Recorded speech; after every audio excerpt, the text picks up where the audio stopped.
창세기 27장은 이삭이 죽기 전에 축복하는 내용입니다. 창세기 27장 4절에 보시면은 나로 죽기 전에 내 마음껏 네게 축복하게 하라. 나로 죽기 전에 내 마음껏 내게 축복하게 하라. 얼마나 귀하고 아름다운 고백인지 모릅니다. 마지막 죽음의 순간에도 축복하고 죽을 수 있다면 그 사람은 성공적인 삶을 산 사람이고 행복한 사람입니다.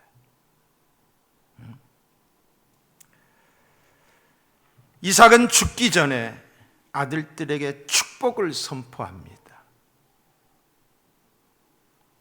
이 선포는 아버지로서 아들을 향한 간절한 기원이었고 하나님을 향해서는 간구예요. 하나님이여, 내 자식들에게 복을 주시옵소서 라고 하는 축복이에요. 사랑하는 성도 여러분, 하나님이 부모님들에게 주신 합법적 권위가 있습니다. 하나님이 부모들에게 주셨어요. 그 권위는 자녀들을 축복하는 권위예요. 부모에게 축복권이 있다니까요. 하나님이 주신 권위를 가지고 자녀들을 축복하는 부모는 진정 복된 사람인 줄로 믿습니다.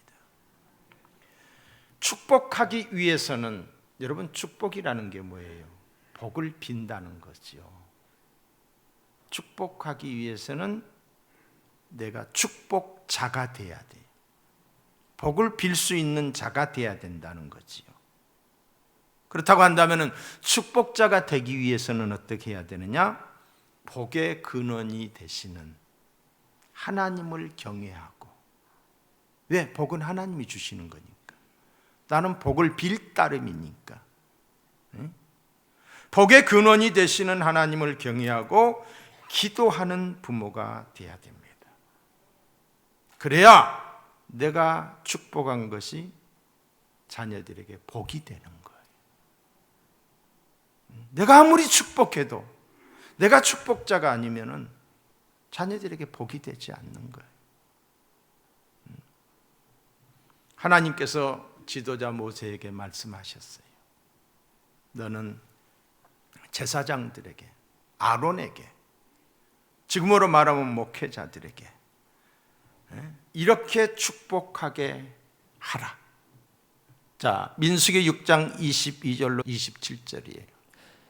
여호와께서 모세에게 말씀하여 이르시되 아론과 그의 아들들에게 말하여 이르기를 너희는 이스라엘 자손을 위하여 이렇게 축복하여 이르되 여호와는 네게 복을 주시고 너를 지키시기를 원하며 여호와는 그의 얼굴을 네게 비추사 은혜 베푸시기를 원하며 여호와는 그 얼굴을 네게로 향하여 드사 평강 주시기를 원하노라 할지니라 하라.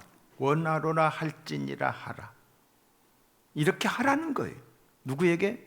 모세에게, 하나님이. 그래서 제사장들은 그렇게 축복을 빌라는 거예요. 이에 대하여 민수기 6장 27절에 보시면 이렇게 말합니다. 그들은 이같이 내 이름으로 이스라엘 자손에게 축복할지니 내가 그들에게 복을 주리라. 자, 그들은 목사, 부모, 내 이름으로 자손들에게 축복할지니. 누가? 부모와 제사장이. 내가 그들에게 복을 주리라. 내가는 누구예요? 하나님이. 우리가 축복하면 하나님이 복을 주시겠다는 거예요. 목회자와 부모에게는 축복권이 있습니다. 하나님이 주신 특권이, 그 축복권으로 축복하면 하나님이 복을 주시는 줄로 믿습니다. 반면에 자녀는 부모에게 어떠해야 돼요? 부모를 공경해야 돼요. 부모에게 공경하고 또한 부모에게 축복을 구해야 돼요. 아버지, 저 축복해 주세요. 어머니, 저를 위해서 기도해 주세요. 기도의 능력을 믿고 축복의 가치를 아는 가정. 부모만 아는 것이 아니라 자식도 알아요. 그래서 아버지, 저를 위해서 축복해 주세요. 엄마, 저를 위해서 기도해 주세요.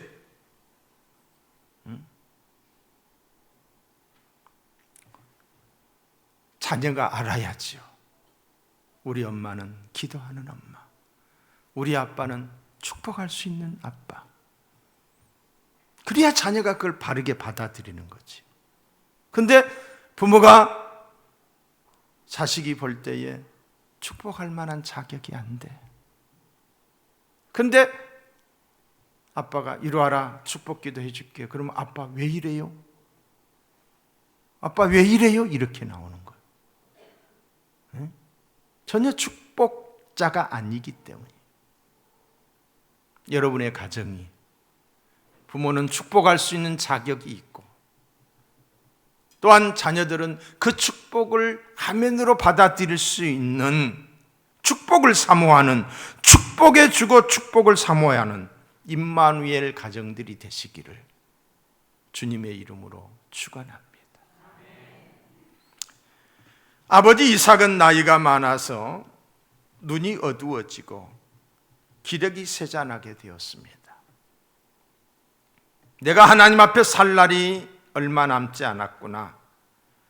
그리고 자녀들을 축복하기를 원했어요. 자, 27절부터가 이제 자녀들을 축복하는 27, 28, 29절이 그렇습니다. 자, 27절 보겠어요. 그가 가까이 가서 그에게 입맞추니 아버지가 그의 옷에 향취를 맡고 그에게 축복하여 이르되 내 아들의 향취는 여호와께서 복 주신 밭의 향취로다. 자, 축복하여 이르되, 이삭이 야곱을 축복할 때 내 아들의 향취는 여호와의 복 주신 밭의 향취로다. 이 말은 너는 하나님 앞에서 가치 있는 존재다. 이 말은 축복의 말이에요. 이 말은 격려의 말입니다. 우리들은 자녀들을 축복할 때 내가 잘 되기를 바란다. 내가 건강하기를 바란다. 네가 성공하기를 바란다. 이런 말보다 오늘 여기 본문에 있는 말씀처럼 너는 참으로 귀한 존재다. 너는 나에게 있어서 정말 사랑하는 아들이다. 믿음의 말을 더 많이 해줘야 돼. 나는 너를 믿어. 사랑하는 성도 여러분, 우리는 하나님 보시기에, 저와 여러분들이 하나님이 우리를 보실 때에 보배롭고 존귀하며 사랑스러운 존재라고 그랬어요. 하나님이 우리를 볼 때 내 모습이 어떠하든지 간에 하나님의 최고의 걸작입니다. 하나님의 형상입니다. 이사야 43장 4절에 보시면은 네가 내 눈에 보배롭고 존귀하며 내가 너를 사랑하였은즉, 내 눈에, 하나님의 눈에 우리가 어떻다고요? 보배롭고 존귀하고 사랑하는 존재라는 거예요. 내 모습이 어떠하든지 간에 우리 또한 우리 자녀들에게 너는 보배롭고 존귀하고 사랑스러운 존재야, 소중한 존재라고 하는 것을, 너는 정말 하나님이 사랑하고 나 또한 너를 사랑하는 소중한 존재라고 하는 자존감을 심어줘야 되는 거예요. 이게 축복이에요. 부모가 자녀들을 낮게 평가하면은, 같이 절하하면은, 인정하지 않으면은 너는 안 돼. 네가 뭘 한다고? 네 주제에. 자녀들은 그 부모의 평가를 넘어설 수 없다라고 합니다. 반대로 부모가 자녀의 가능성을 인정하고 끊임없이 격려해 주면은 자녀는 우리의 생각 이상으로 탁월한 사람이 된다는 거예요. 그러므로 자녀를 키울 때 이 격려만큼 중요한 것은 없어요. 단점을 보고 지적하는 것보다도 좋은 점, 장점을 보고 칭찬하고 격려해 주는 거예요. 너는 할 수 있어. 하나님이 너와 함께해. 내가 너를 위하여 기도하고 있어. 나는 너를 사랑해. 자신감이 넘치는 긍정의 자녀로 양육해야 될 줄로 믿습니다. 아프리카의 그 정글에 나마공이라고 그래요. 이 바밤바라고 하는 부족이 있는데 이 부족의 이 행사가 있는데 누군가가 어떤 잘못을 큰 죄라고 하면 죄가 될 수도 있겠고 죄를 짓게 되면은 그를 마을 광장에 세우고 모든 사람들이 그를 중심으로 원을 이렇게 그려서 그리고 한 사람씩 돌아가면서 그 사람에 대해서 말을 한다는 거예요. 근데 그 말이 어떤 말이냐? 그 사람의 장점, 좋은 점, 그리고 그 사람이 과거에 잘했던 어떤 선행, 착한 일, 이런 것들에 대해서 큰 소리로 외친답니다. 돌려가면서 말을 하는 거예요. 그때 규칙이 있는데 어떤 것을 과장하거나 또 농담은 일체 금지되고 비난이나 욕이나 책망은 한마디도 해서는 안 되고 진지하게 좋은 점만, 칭찬만 해야 하는데 이 칭찬이 돌려가면서 다 하고 나면은 그때부터 그 사람이 새 사람이 되었다라고 하는 의미로 축제를 한다는 거예요.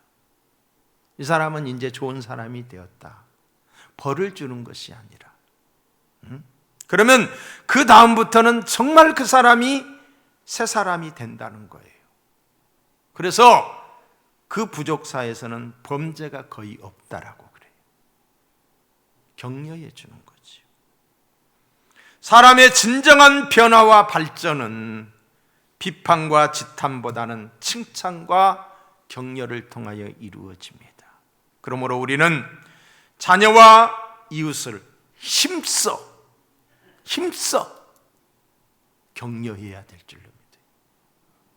함부로 말하지 말고 함부로 말로 길을 꺾어버리지 말고 소망을 가지고 격려해 줘야 된다.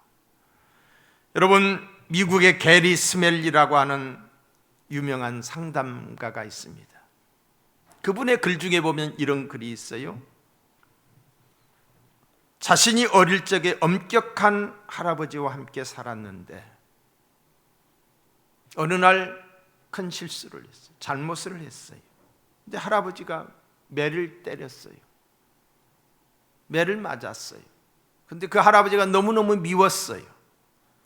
그런데 엄마가 말했어요. 할아버지 오셔서 식사하라고 해라. 말하기 싫었지만은 어쩔 수 없이 할아버지 방으로 갔습니다. 방문이 살짝 열려 있는데 그는 열린 문을 통하여 충격적인 장면을 보게 됩니다. 그 무섭고 엄하기만 하셨던 할아버지가 침대 끝에서 무릎을 꿇고 기도하며 울고 계셨던 거예요. 할아버지가 운다는 것은 상상도 할 수 없는 엄격하시고 어떤 면에서 무서운 분이셨거든요. 더욱 충격적인 일은 할아버지가 자기를 때린 후에 마음이 너무 아파서 하나님께 울면서 기도한다는 사실이었습니다.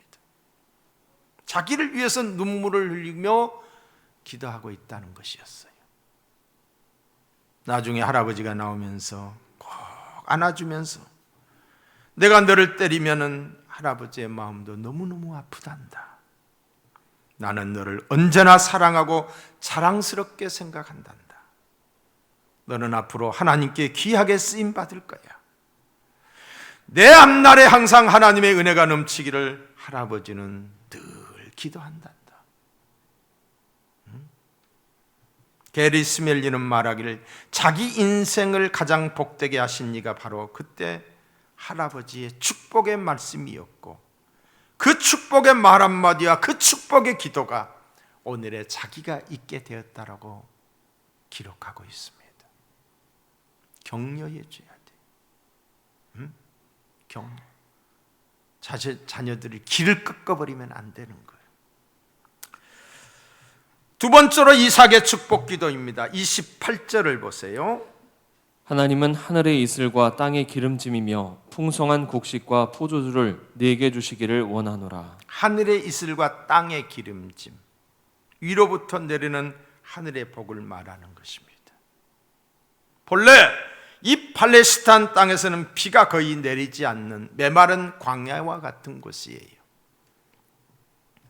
그곳에서 가축을 기르고 농사를 짓는데 없어서는 아니 되는 것이 하늘에서 내리는 이슬과 비였습니다.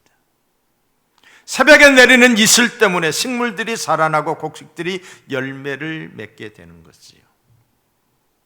하나님의 은혜가 아니면 안 되는 거예요. 여러분, 정말 큰 것들은 다 공짜고 하나님이 주셔요, 공짜로. 하늘의 이슬과 비와 햇볕과 공기와 물과 이런 모든 것들은 다 공짜예요. 하나님이 주시는 거예요. 복은 하나님이 주셔요. 복의 문이 열려 있기를 축복합니다. 이삭의 축복대로 야곱은 복을 받았어요. 아버지의 축복대로 복을 받았어요.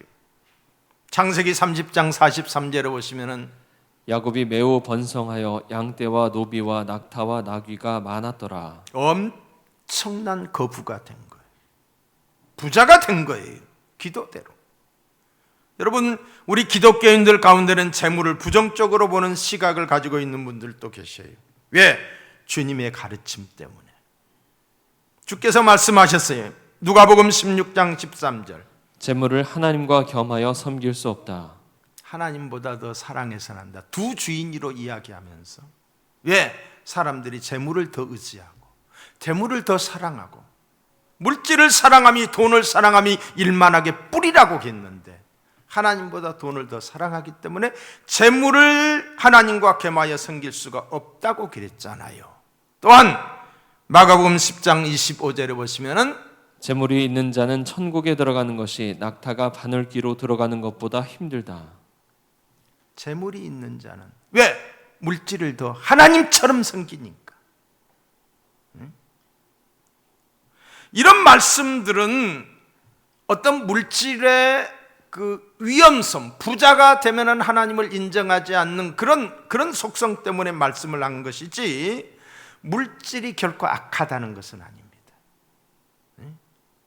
물질이 나쁜 것은 결코 아니에요. 저주라는 것도 아니에요. 오히려 재물은 하나님이 주신 복인 줄로 믿습니다.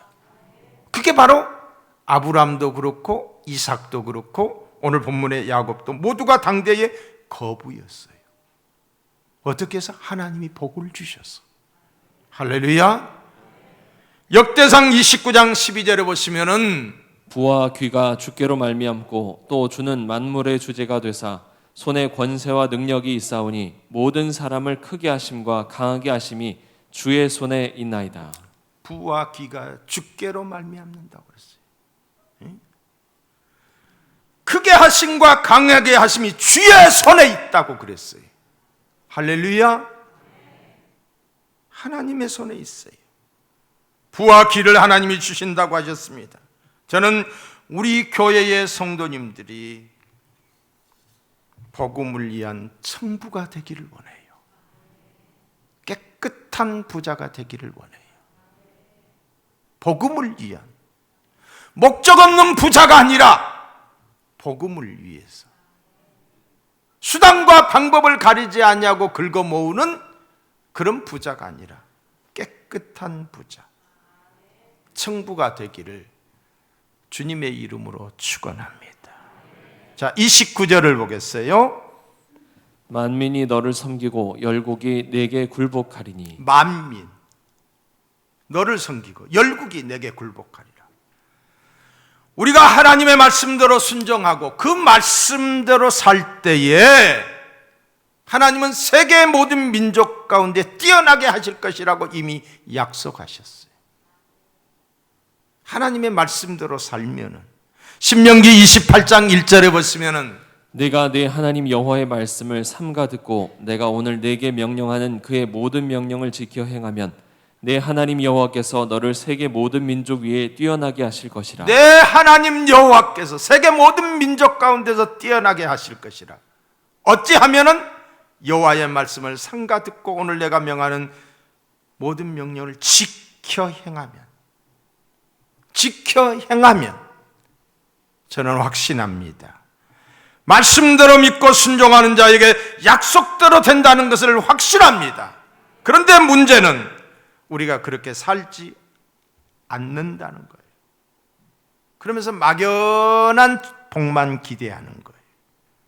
하나님이 주실 복을 사모하고 좋아하기는 하지만은 구별된 성도의 삶을 살지 못하기 때문에 세상에 영향력을 주지 못하고 하나님의 자녀로서의 능력과 복을 누리지 못하는 거예요.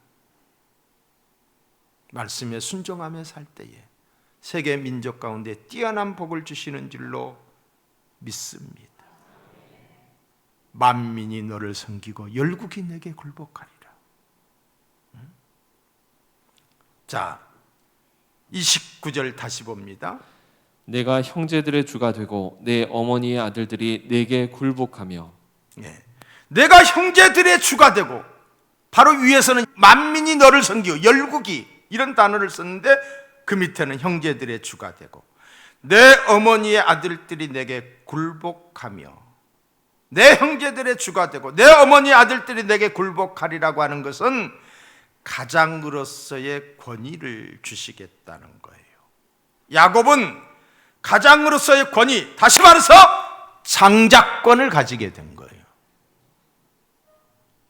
아브라함부터 약속된 축복이 아버지 이삭 그리고 자기 자신 야곱을 통하여 흐르게 된다는 거예요. 모든 사람들보다 뛰어난 존재가 되는 복이에요. 하나님께서는 야곱을 인정하셨어요. 그래서 성경을 보시면은 아브라함의 하나님이요, 이삭의 하나님이요, 야곱의 하나님이라고 명시하고 있어요. 원래대로 하면 에서의 하나님이 돼야 되는 거예요. 야곱의 하나님. 그리고 창세기 27장 이후에 보면은 에서는 잊혀진 존재가 돼요. 계속해서 야곱의 이야기가 나오게 되는 거예요. 하나님이 인정하시잖아요. 사람이 세상을 살아가면서 누구로 사느냐, 누구로 살아가느냐가 참으로 중요한 거예요. 태어날 때부터 주어지는 신분이 있지요. 그죠? 근데 살면서 얻어지는 또한 신분이 있습니다. 야곱은 태어날 때 동생으로 태어났어요. 장자가 아니었어요. 근데 살면서 장자가 돼요. 동생으로 태어났지만 장자가 누릴 수 있는 복과 권한을 얻게 되는 거예요. 여러분, 하나님은 우리의 신분을 높여주십니다. 왜 그랬어요? 야곱을 택했기 때문에. 또한 야곱 속에는 열망이 있었어요. 열정이 있었어요. 복을 받기 위한 열정이 있었어요. 하나님이 그의 신분을 높여주신 거예요. 목동 다윗이 일국의 왕이 됐어요. 미디안 광야에서 양치기를 하는 모세가 민족의 지도자가 되었어요. 갈릴리 바다에서 고기를 잡는 어부 베드로가 예수님의 수제자가 되어서 오늘 우리가 그 사람의 이름을 기억하고 있어요. 수없이 많은 수만 수천의 사람들이 갈릴리 바다에서 어부질을 했어요. 그런데 우리는 베드로를 기억하고 있다 말이에요. 밭가는 농부 엘리사가 위대한 선지자가 되었어요. 그들의 신분을 누가 높여주었습니까? 하나님이 높여주었어요. 사람은 신분에 걸맞는 일을 하며 삽니다.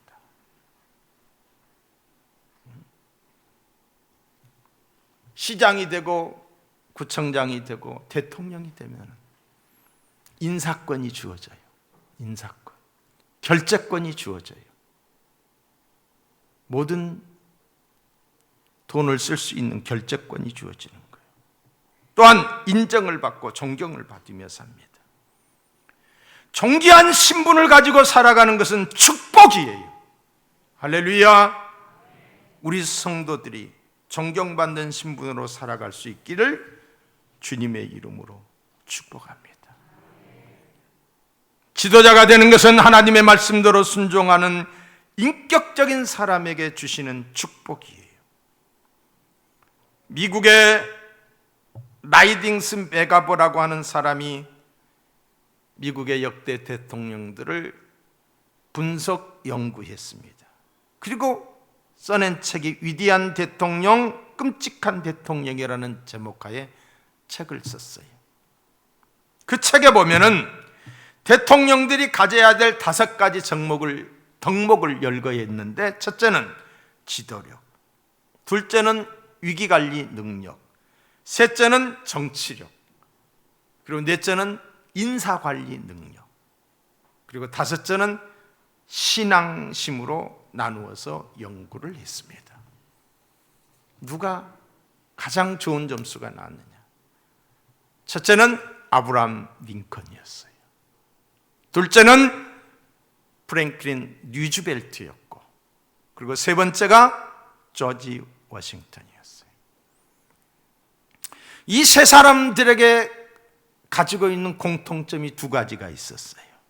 하나는 난세의 집권을 했다. 다시 말해서 엄청난 고난의 때에 대통령을 한 거예요.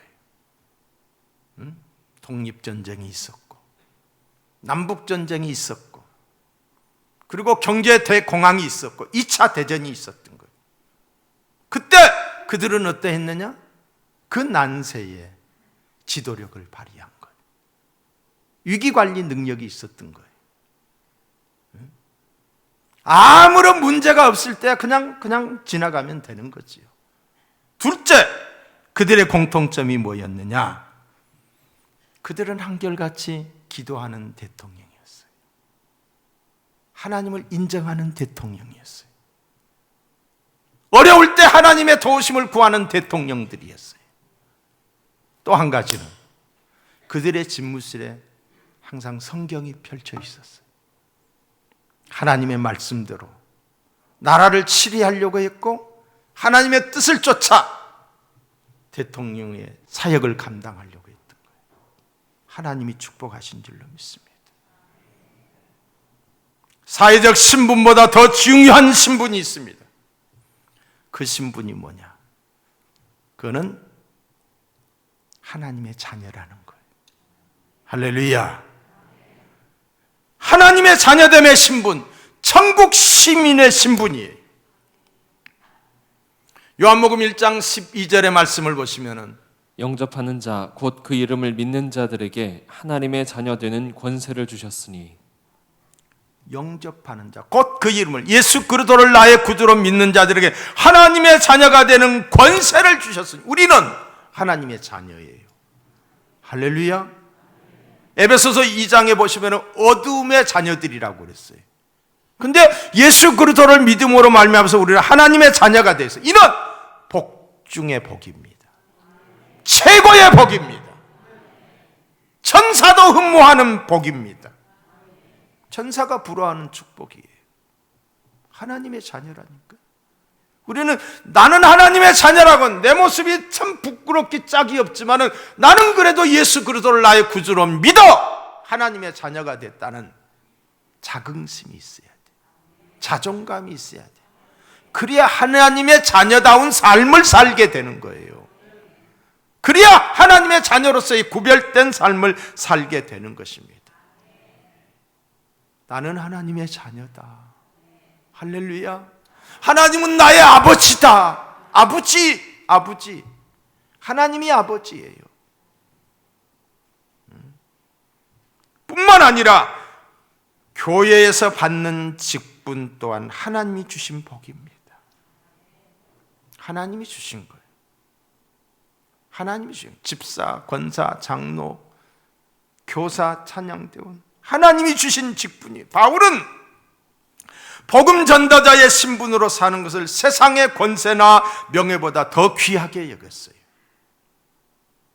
복음 증거하는 일을 마치려 하면은 나의 생명을 조금도 귀한 것으로 여기지 않는다. 그러면서 더 나아가 그는 말을 하고 있어요. 분토와 같이 여겼다. 사도 바울은 대단한 사람이에요.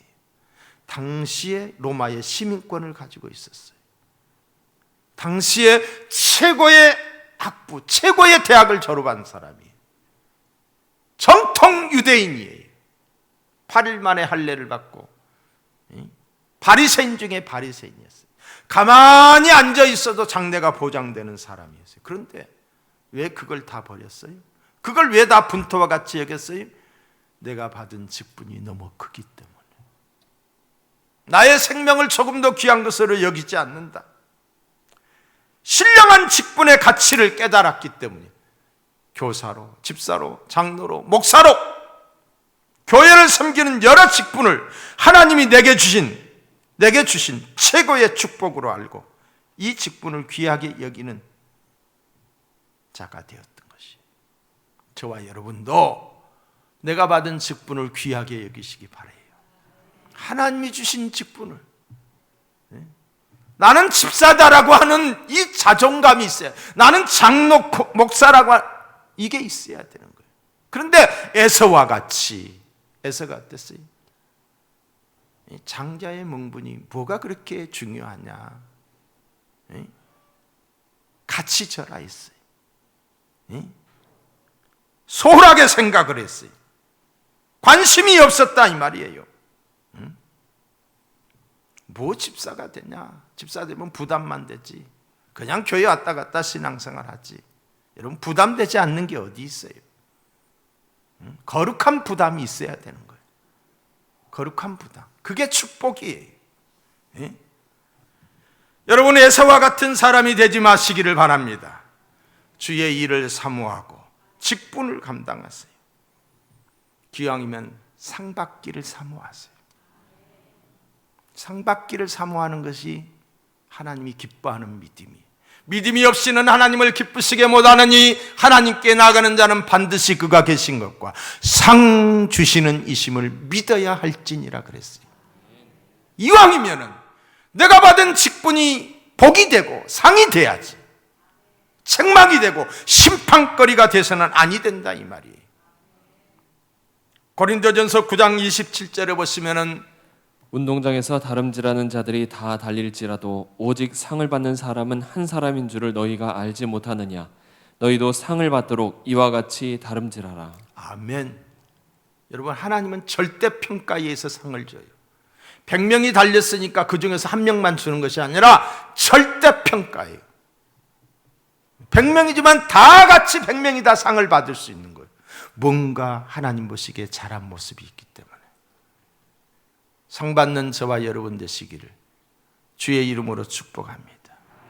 계시록 22장, 성경의 맨 마지막이 계시록 22장 12절에 보면 이렇게 나와 있어요. 보라, 내가 속히 오리니 내가 줄 상이 내게 있어 각 사람에게 그가 행한 대로 갚아주리라. 행한 대로 갚아주리라. 심는 대로 거두게 해주리라. 행한 대로 갚아주리라. 상 받는 저와 여러분이 되시기를 축원합니다. 상 주시는 일을 바라보시고 충성되기를 축원합니다. 자, 29절 하반절. 너를 축복하는 자는 복을 받고 너를 저주하는 자는 저주를 받으리라. 너를 축복하는 자는 복을 받고 너를 저주하는 자는 저주를 받. 여러분, 축복의 통로가 될 수 있기를 바라요. 나를 통해서 내 자녀들이 복을 받고 나를 통하여서 우리 사회가 복을 받고, 할렐루야. 이 축복은 이미 아브라함에게 하셨던 축복이기도 합니다. 아브라함에게 하셨던 축복을 하나님이 이삭을 통해서 야곱에게 다시 말씀하고 있는 거예요. 그렇다고 할진데 이삭은 아버지 아브라함으로부터 받았던 그 축복을 마음속에 간직하고 있었다는 거지요. 그런데 받은 그것을 자녀에게 또 이야기하는 거예요. 할렐루야. 여러분, 우리가 깨달은, 우리가 받은 복이 자녀들에게도 이어질 수 있기를 축복합니다. 창세기 12장 3절에 보면 이렇게 나와 있어요. 너를 축복하는 자에게는 내가 복을 내리고 너를 저주하는 자에게는 내가 저주하리니 땅의 모든 족속이 너로 말미암아 복을 얻을 것이니라 하신지라. 할렐루야. 축복의 통로가 되십시다. 이왕지사 우리가 예수 믿었을 때 하나님의 축복과 상관없는 자가 아니라 하나님이 주시는 복을 누리고 복을 또한 남에게 나눠주는 축복의 통로가 되는 저와 여러분이 될 수 있기를 주의 이름으로 축원합니다. 기도하시겠어요?